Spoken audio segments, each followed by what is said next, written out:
Il était une fois, dans un village appelé Kalanko, vivait une princesse, la princesse Naya. Elle régnait en maîtresse absolue dans tout le village. Sa beauté captivait tous ceux qui la regardaient, mais son tempérament glacial faisait trembler même les plus courageux. Naya ne souriait jamais, son visage semblait gravé dans une colère perpétuelle. Ses servantes évitaient son regard, car chaque matin apportait son lot de cris, de réprimandes et de punitions. Naya n'avait que faire des sentiments des autres. Elle était l'incarnation de l'autorité et de la perfection. Chaque recoin du palais devait refléter sa rigueur, et les moindres erreurs étaient immédiatement corrigées.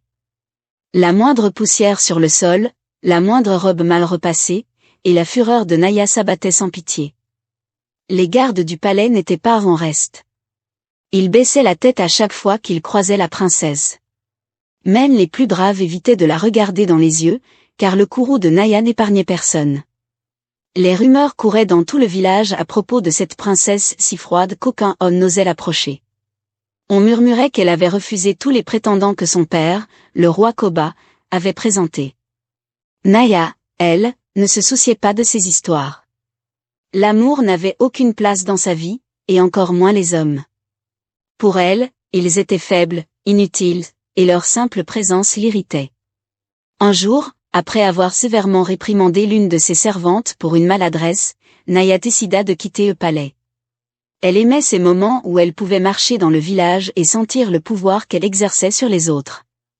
Accompagnée de 2 de ses servantes, elle traversa le marché, indifférent au regard des villageois qui s'écartaient sur son passage. Les gens du village évitaient de croiser son regard. Ils savaient que la princesse ne tolérait aucune faiblesse. Même les plus braves baissaient les yeux, ne voulant pas attirer son attention. Alors qu'elle s'éloignait du marché, Naya s'arrêta soudainement. Une douce mélodie de guitare flottait dans l'air. C'était une musique légère, presque apaisante, quelque chose qu'elle n'avait pas entendu depuis longtemps. Elle se retourna brusquement vers ses servantes. « Qu'est-ce que c'est » demanda-t-elle d'une voix tranchante. Les servantes haussèrent les épaules, incapables de répondre. Intriguée, Naya fit signe de la suivre et se dirigea vers la source de la musique. Le son semblait provenir d'un petit coin reculé du village, près d'une vieille maison en bois. La curiosité de Naya grandissait à mesure qu'elle s'approchait. Là, à l'ombre d'un manguier, elle aperçut un jeune homme assis sur une pierre. Il jouait de la guitare avec une dextérité tranquille, ses doigts glissant sur les cordes comme s'il dansait. Il ne semblait pas avoir remarqué la princesse. Ses yeux étaient fermés, concentrés sur sa musique, une expression de sérénité sur son visage. Naya s'arrêta à quelques mètres de lui, observant ce spectacle inhabituel. Pendant un instant, elle se sentit presque apaisée. Mais cet instant ne dura pas. Une vague de colère monta en elle, comme si elle refusait de se laisser attendrir par quelque chose d'aussi simple qu'une mélodie. « Toi » s'écria-t-elle d'une voix autoritaire. Le jeune homme ouvrit les yeux et leva timidement la tête. Il se leva précipitamment, inclinant légèrement la tête en signe de respect. « Pardon, princesse, je ne savais pas que vous étiez là, » dit-il doucement. « Qui t'a permis de jouer ici ? Tu oses troubler ma promenade avec ton bruit, » répliqua-t-elle, la voix dure. Le jeune homme, dont le nom était Emeka, s'inclina plus profondément, tenant sa guitare comme un bouclier. « Je suis désolé, princesse. Je partirai immédiatement. » Naya le dévisagea un instant, hésitant entre le renvoyer ou l'ignorer. Finalement, elle tourna les talons et s'éloigna, sans un mot de plus. Mais dans son cœur, la mélodie d'Emeka ne cessa de résonner. De retour au palais, Naya ne parvint pas à se concentrer. L'image du jeune homme jouant de la guitare hantait son esprit. Elle essayait de se convaincre que ce n'était rien, juste un simple villageois parmi tant d'autres. Mais cette douce mélodie, si différente de tout ce qu'elle avait entendu jusque-là, refusait de quitter ses pensées. Elle s'énervait elle-même. Comment osait-il, ce garçon, troubler sa tranquillité avec un son aussi envoûtant ? À chaque fois qu'elle fermait les yeux, elle revoyait ses doigts glissant sur les cordes, et cela la dérangeait au plus haut point. Les jours suivants, elle tenta de reprendre ses habitudes. Elle parcourait le palais, lançait des ordres et réprimandait ceux qui osaient faire le moindre faux pas. Mais même dans ces moments de colère, cette musique revenait la hanter, comme un écho persistant dans les couloirs du palais. Finalement, au bout de 3 jours, elle céda à cette curieuse obsession. Elle décida de retourner à l'endroit où elle avait rencontré le jeune guitariste. Accompagnée de ses fidèles servantes, elle reprit la route du village, les sens en alerte, à la recherche de cette mélodie. Mais lorsqu'elle arriva à l'endroit exact, il n'y avait plus personne. Le manguier sous lequel Emeka s'était assis était vide, et le silence pesait lourd dans l'air. Naya ressentit une pointe de frustration. Elle resta là un moment, espérant qu'il réapparaisse, mais rien ne se produisit. Elle fit demi-tour, dissimulant son irritation. C'est mieux ainsi, se dit-elle intérieurement. Je n'ai pas de temps à perdre avec des futilités. Pourtant, malgré ses résolutions, Naya retournait chaque jour à cet endroit, espérant secrètement retrouver Emeka. Elle ne comprenait pas pourquoi cette mélodie la hantait autant. Elle qui avait toujours réussi à fermer son cœur aux émotions, se trouvait déconcertée par un simple air de guitare. Cette perte de contrôle la perturbait, et elle refusait de l'admettre.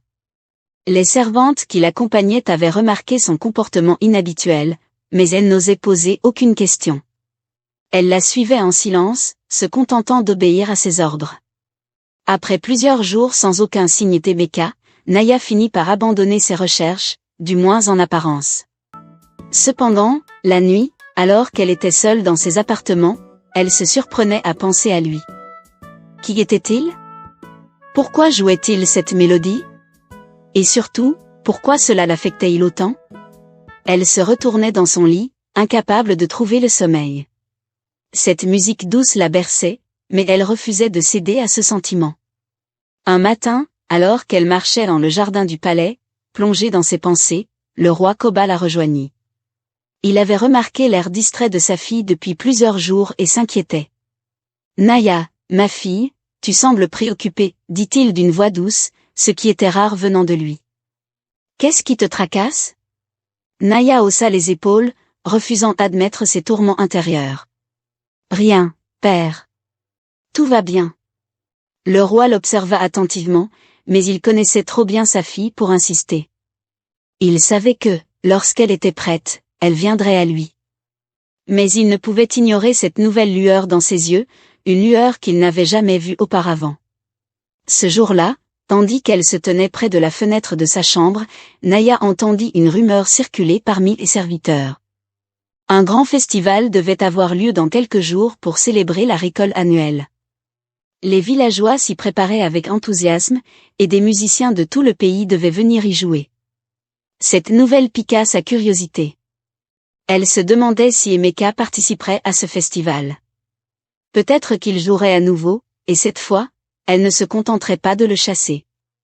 Elle prendrait le temps de l'observer, de comprendre pourquoi sa musique l'avait tant touchée. L'idée de le revoir provoqua en elle un mélange d'impatience et de nervosité qu'elle ne comprenait pas. Comment ce simple villageois pouvait-il troubler la princesse de Kalanko? Ce n'était pas juste une question de curiosité, c'était quelque chose de plus profond, une sorte de fascination qu'elle ne parvenait pas à nommer. Les jours qui précédèrent le festival furent marqués par une excitation palpable dans tout le village. Les villageois préparaient les décorations, les marchés étaient en effervescence, et les rires se faisaient plus fréquents.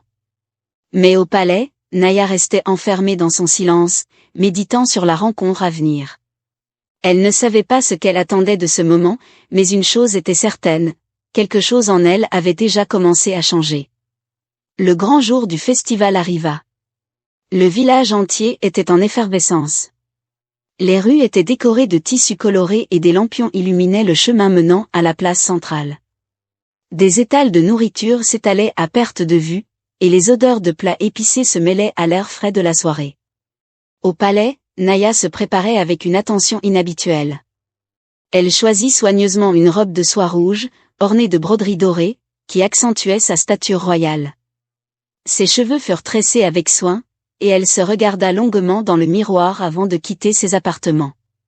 Ses servantes, étonnées de la voir si concentrée sur sa tenue, n'osèrent rien dire, mais elles échangèrent des regards complices. La princesse, habituellement si indifférente aux festivités, semblait soudainement animée par une étrange détermination. Accompagnée d'une escorte de gardes et de servantes, Naya quitta le palais pour rejoindre la place du village. À son arrivée, les murmures cessèrent immédiatement. Les villageois baissèrent la tête en signe de respect tandis qu'elle traversait la foule avec assurance. Mais derrière cette apparence de contrôle, son cœur battait plus vite que d'habitude. Ses yeux scrutaient la place, cherchant désespérément Emeka. Elle voulait savoir si la mélodie qu'elle avait entendue il y a plusieurs jours résonnerait à nouveau dans l'air. La soirée se déroula avec des danses et des chants, mais aucune trace de celui qu'elle cherchait. Elle se sentait frustrée, presque déçue. Mais elle n'abandonnait pas l'espoir. La musique des autres musiciens résonnait, mais aucune ne provoquait en elle la même émotion que celle d'Emeka. Alors que la fête atteignait son apogée, une douce mélodie s'éleva dans l'air, discrète mais envoûtante. Naya se figea sur place. Elle le savait, c'était lui. Son cœur bondit dans sa poitrine. Ses yeux parcoururent la foule jusqu'à ce qu'elle l'aperçoive enfin, assis à l'écart, sous un arbre, avec sa guitare sur les genoux. Il jouait tranquillement, indifférent à l'agitation autour de lui, comme s'il était dans un monde à part. Naya s'approcha lentement, ses servantes la suivant à distance, trop effrayées pour lui poser des questions. Plus elle se rapprochait, plus elle était captée par cette musique. Quand elle fut assez près pour que la mélodie résonne pleinement dans ses oreilles, elle s'arrêta. Emeka leva enfin les yeux et la vit. Il s'arrêta de jouer immédiatement, surpris de voir la princesse si près de lui. Il baissa la tête par respect, posant sa guitare à côté de lui. « Princesse » murmura-t-il humblement. Naya resta un moment silencieuse, essayant de dissimuler l'agitation intérieure qui la tourmentait. Elle le regarda longuement avant de prendre la parole. « Pourquoi as-tu arrêté de jouer ?» Emeka, surpris par cette question, releva doucement la tête. « Je pensais que vous ne vouliez pas être dérangée, princesse. » Elle haussa un sourcil, intriguée par sa réponse. « C'est toi qui me dérange ?» Le jeune homme secoua la tête avec précaution. « Non, princesse. Je ne souhaite que jouer de la musique. Si cela vous déplaît, je m'en irai. » Naya réfléchit un instant avant de faire un geste de la main. « Non. Joue encore. Je veux entendre cette mélodie. » Emeka obéit sans poser de questions. Ses doigts glissèrent de nouveau sur les cordes de la guitare, et la musique enveloppa l'air. Naya resta debout, fascinée par chaque note. Pour la première fois de sa vie, elle ressentait quelque chose qu'elle ne pouvait pas contrôler. C'était doux, apaisant, presque envoûtant. La princesse glaciale de Kalanko se laissait doucement envoûter par cette mélodie. À la fin de la mélodie, Naya s'approcha un peu plus de lui. « Où as-tu appris à jouer ainsi ?» demanda-t-elle, sa voix moins dure qu'à l'accoutumée. Emeka sourit légèrement, un sourire timide mais sincère. « J'ai appris tout seul, princesse. La musique m'a toujours parlé. Quand je joue, c'est comme si le monde autour de moi disparaissait. » Naya resta silencieuse un moment, absorbant ces mots. Elle n'avait jamais rencontré quelqu'un comme lui. Quelqu'un d'aussi simple, et pourtant capable de créer quelque chose d'aussi beau. « Pourquoi viens-tu jouer ici, à l'écart de tous ?» demanda-t-elle. Emeka hésita, mais il finit par répondre. « Je n'ai jamais cherché l'attention. Je joue pour moi, pour me libérer de mes pensées. Ici, c'est tranquille. Personne ne me juge. » Ces paroles résonnèrent en elle plus qu'elle ne l'aurait imaginé. Naya comprit qu'il y avait bien plus dans la vie d'Emeka qu'elle ne le pensait. Elle qui avait toujours cru que la faiblesse résidait dans la simplicité commençait à voir la force dans cette même simplicité. Les servantes de Naya s'agitaient derrière elle, curieuses de la situation inhabituelle, mais la princesse ne les remarquait même plus. Son monde se réduisait désormais à cette mélodie, à ce jeune homme modeste qui lui faisait ressentir des émotions qu'elle croyait avoir oubliées. Ce soir-là, après avoir écouté encore quelques morceaux, Naya repartit au palais sans un mot. Mais dans son esprit, la musique d'Emeka résonnait encore. Les jours passèrent, et Naya continuait à penser à Emeka. Elle ne savait pas pourquoi ce simple villageois avait capté son attention, mais à chaque fois qu'elle se retrouvait seule, la mélodie de sa guitare résonnait dans sa tête. Ses servantes remarquaient son comportement changeant, mais elle n'osait rien dire. Naya, la princesse impitoyable, semblait plus calme, moins encline à la colère.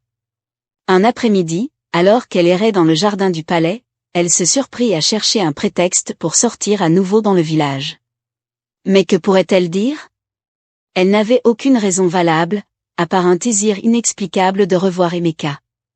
Elle se reprocha cette pensée. Comment pouvait-elle, la princesse de Kalanko, être ainsi troublée par quelqu'un d'aussi insignifiant? Cependant, la tentation était trop forte. Finalement, elle ordonna à ses servantes de la préparer pour une promenade. Elles obéirent, bien qu'étonnées par ce soudain intérêt pour le village. Lorsqu'elle arriva au village, elle se dirigea presque instinctivement vers l'endroit où elle avait trouvé Emeka la dernière fois. Mais cette fois encore, il n'était pas là. Un sentiment de frustration monta en elle. Avait-il simplement disparu? Peut-être ne voulait-il plus la voir?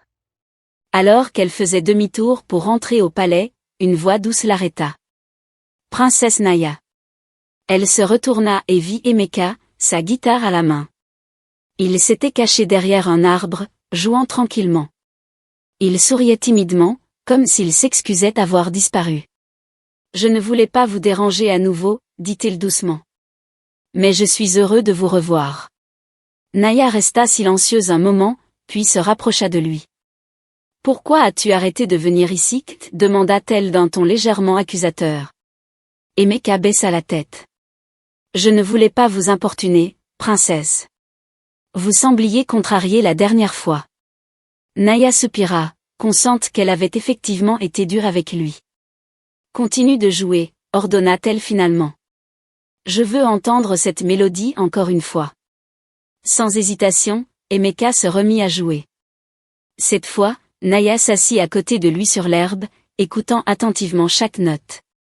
Elle se sentait étrangement apaisée, comme si cette musique calmait les tempêtes qui rugissaient dans son cœur depuis si longtemps. Le lien entre Naya et Emeka se renforça au fil des jours. Chaque après-midi, Naya trouvait un prétexte pour quitter le palais et retrouver le jeune guitariste. Il ne parlait pas beaucoup, mais à chaque fois qu'il jouait, elle se sentait plus légère, moins prisonnière de ses propres tourments. Cependant, Naya n'était pas la seule à remarquer ce changement en elle. Le roi Koba, toujours attentif aux moindres mouvements de sa fille, commençait à s'inquiéter.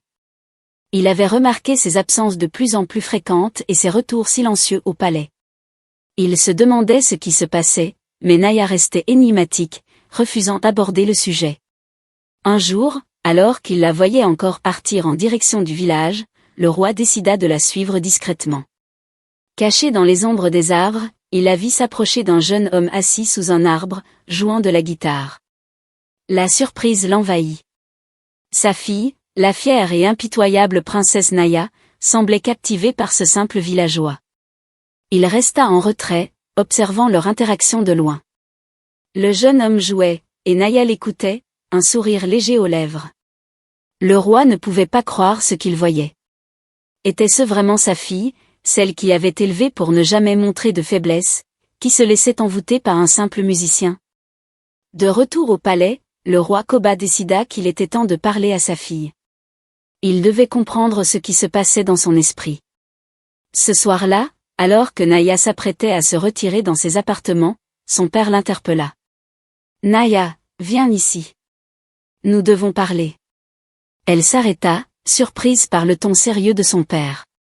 Elle obéit, s'asseyant en face de lui dans la grande salle du trône.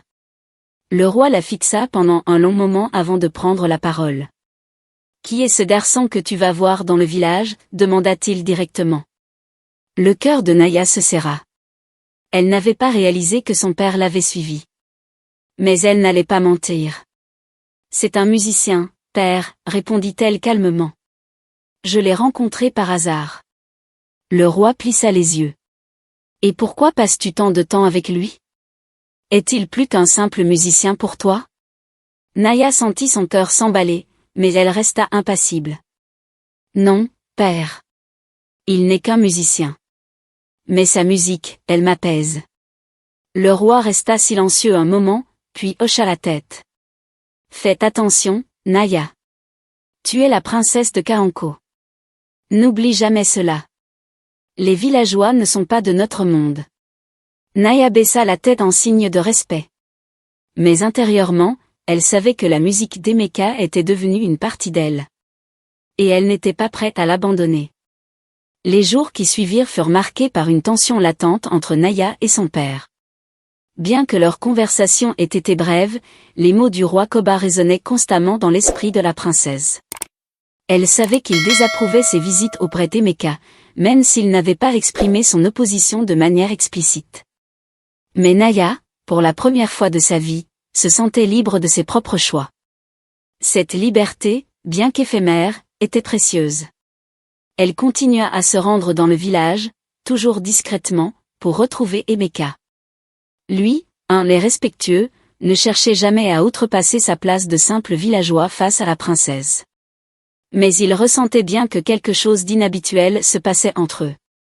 Chaque fois qu'il jouait pour elle, il voyait dans ses yeux une lueur différente, une douceur qu'elle ne montrait jamais aux autres. Un après-midi, alors qu'il était assis sous leur arbre habituel, une question traversa l'esprit de Naya. Elle se tourna vers Emeka, ses yeux plongés dans les siens. « Emeka, dit-elle doucement, pourquoi restes-tu toujours aussi humble alors que ta musique est si belle ? Tu pourrais prétendre à bien plus dans ce village. » Emeka lui sourit doucement, son regard empli de sérénité. « Princesse, je ne cherche pas la gloire ni la reconnaissance. La musique est mon refuge, mon monde à moi.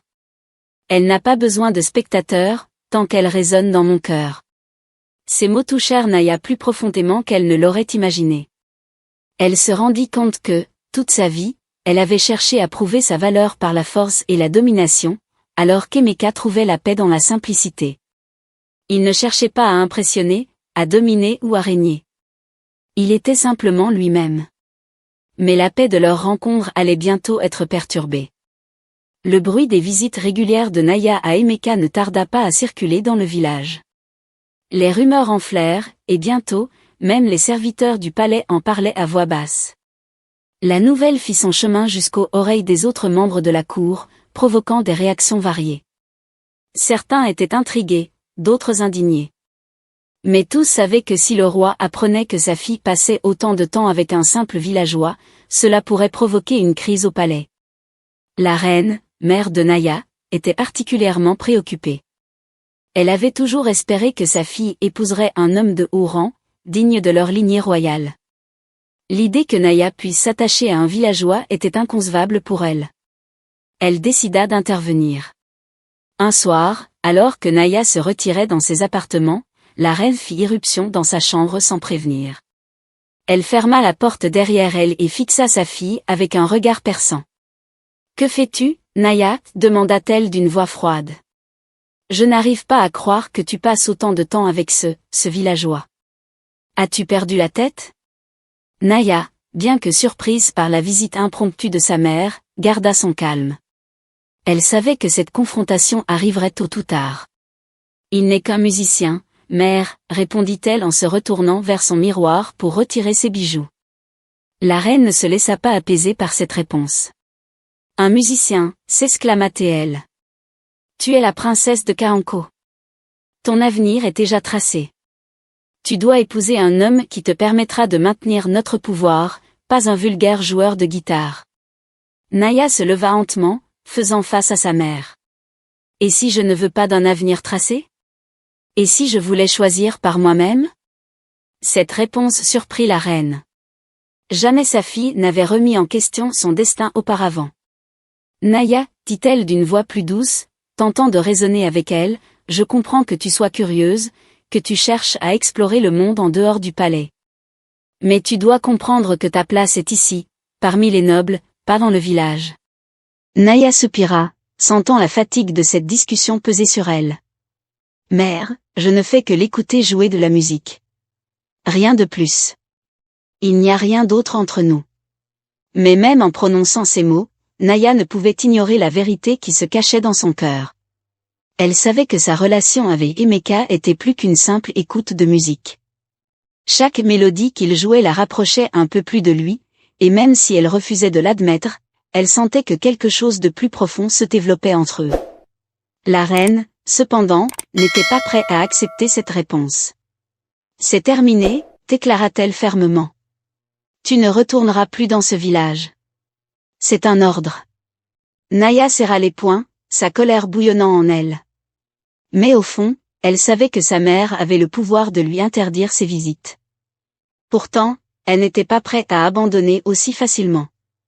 Naya se retira dans ses appartements, perturbée par la confrontation avec sa mère.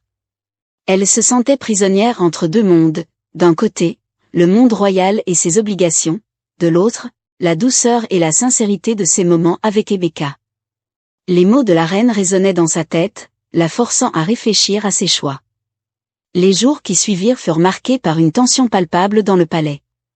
Naya évitait soigneusement tout contact avec ses parents et se contentait de mener ses tâches royales avec une froideur apparente. Chaque fois qu'elle pensait à Emeka, elle ressentait un mélange de tristesse et de désir. Pendant ce temps, Emeka était inconscient des conflits internes que Naya traversait. Il continuait sa vie quotidienne dans le village, espérant secrètement revoir la princesse. Cependant, le poids de son absence et la distance croissante creusaient un vide en lui. Un soir, alors qu'Emeka jouait de la guitare sous un vieux baobab, un messager arriva du palais. Avec un visage grave, il annonça que Naya ne pourrait plus venir au village pour le voir. La nouvelle tomba comme un coup de massue sur Emeka. Il comprenait maintenant que les choses étaient devenues sérieuses et que la situation était hors de son contrôle. Naya, quant à elle, se retrouvait enchaînée par les ordres de sa mère. Elle était contrainte de rester au palais, où chaque jour semblait plus lourd que le précédent. Elle évitait le plus possible les lieux où elle pourrait croiser des membres de la cour, se réfugiant dans ses appartements pour pleurer en silence. Un jour, elle décida de prendre les choses en main. Elle écrivit une lettre d'adieu à ses parents et ensuite à Emeka, expliquant sa situation sans vraiment révéler ses sentiments profonds. Elle la laissa sous un vieux tapis au palais, espérant qu'il la trouverait et comprendrait son départ. La lettre fut écrite avec soin, chaque mot chargé d'émotion mais exprimé avec une froideur apparente pour ne pas éveiller de soupçons. Lorsqu'Emeka trouva la lettre, il la lut avec une anxiété croissante. Les mots de Naya lui brisèrent le cœur, mais il comprenait les raisons de son départ. Le message était clair, elle devait rester au palais, éloignée de lui, en raison des pressions exercées par ses parents. La douleur de la séparation fut intense pour Emeka. Il savait que Naya n'avait pas voulu le quitter ainsi, et cette compréhension ajoutait encore à sa peine. Il se lança alors dans une quête pour la retrouver, déterminé à ne pas la laisser partir sans avoir essayé de la sauver de cette situation injuste. Naya, quant à elle, s'était réfugiée dans un coin reculé du palais, dans un espace secret qu'elle avait découvert étant enfant. Elle y trouva un certain réconfort, mais la solitude était écrasante. Les jours passaient, et elle se sentait de plus en plus désespérée, chaque instant éloigné d'Emeka étant une épreuve insupportable. Les rumeurs de la disparition de Naya se répandirent rapidement, et la reine fit appel à tous les gardes disponibles pour organiser une recherche. Les ordres étaient clairs, retrouver la princesse à tout prix. Le palais se transforma en un centre de chaos et d'agitation alors que les gardes partaient en patrouille. Emeka se rendit compte que la recherche de Naya devait être méthodique. Il interrogea les villageois et les voyageurs, cherchant des indices sur sa localisation. Il se rendit compte que le palais et ses environs avaient été soigneusement explorés, mais il persévérait, espérant encore la retrouver. Les jours passèrent, et la recherche s'intensifia. Emeka, épuisé par ses efforts, finit par se replier sur les montagnes environnantes. Il se demandait si Naya avait pu se réfugier dans cette région éloignée, loin des regards indiscrets. Pendant ce temps, la quête de Naya se poursuivait également. Le roi Koba, inquiet pour la sécurité de sa fille, fit appel à des chasseurs de primes et à des détectives privés pour l'aider dans la recherche. Les rumeurs se faisaient de plus en plus pressantes, et le royaume entier semblait préoccupé par la disparition de la princesse. Naya, dans sa cachette, continuait d'espérer qu'Emeka viendrait la retrouver. Elle passait ses journées à pleurer en silence, se demandant si leur amour pouvait vraiment surmonter toutes ces épreuves. Les semaines passèrent, et Naya se sentait de plus en plus isolée. La recherche de la princesse semblait se tourner vers une impasse, avec peu de pistes concrètes sur sa localisation. Emeka, bien qu'épuisé, ne perdait pas espoir et continuait à chercher avec acharnement. Un jour, alors qu'il se reposait près d'un ruisseau, un villageois l'informa qu'une femme correspondant à la description de Naya avait été vue dans les montagnes il y a quelques jours. Emeka, animé par une nouvelle lueur d'espoir, se dirigea rapidement vers cette région. Il arriva dans les montagnes et découvrit une série de traces qui semblaient mener à une grotte isolée. En s'approchant de la grotte, il appela Naya avec une voix tremblante, espérant que sa voix parviendrait jusqu'à elle. Naya, à l'intérieur de la grotte, entendit le nom d'Emeka et se précipita vers l'entrée. Elle vit enfin Emeka, la tête baissée, l'air épuisé mais déterminé. Les larmes coulèrent sur ses joues alors qu'elle se précipitait dans ses bras, cherchant réconfort et chaleur. Naya et Emeka passèrent la nuit dans la grotte, se réconfortant mutuellement. Ils discutèrent de leur avenir et des défis auxquels ils devaient faire face. Les émotions étaient intenses, et chaque mot échangé était chargé de la profondeur de leur amour. Emeka proposa de retourner au palais avec Naya, espérant que cette fois, les choses seraient différentes. Naya, bien que toujours préoccupée par les réactions de ses parents, accepta avec espoir. Elle savait que leur amour méritait une chance, malgré les obstacles. Le lendemain, ils quittèrent la grotte et se dirigèrent vers le palais. Leur retour ne serait pas facile, mais ils étaient déterminés à affronter les défis ensemble. Les gardes royaux, bien que surpris de voir Naya revenir avec Emeka, ne savaient pas comment réagir. De retour au palais, Naya et Emeka furent confrontés à un accueil froid de la part du roi et de la reine. La tension était palpable, et les discussions furent difficiles. Naya expliqua sa décision de revenir, affirmant que leur amour était sincère et que leurs sentiments ne pouvaient être ignorés. Amour. Le roi Koba et la reine furent d'abord réticents à écouter, mais la détermination de Naya et la sincérité d'Emeka commencèrent à percer les murailles de leurs préjugés. Ils durent finalement reconnaître que leur fille avait fait un choix qui était le sien, basé sur l'amour véritable.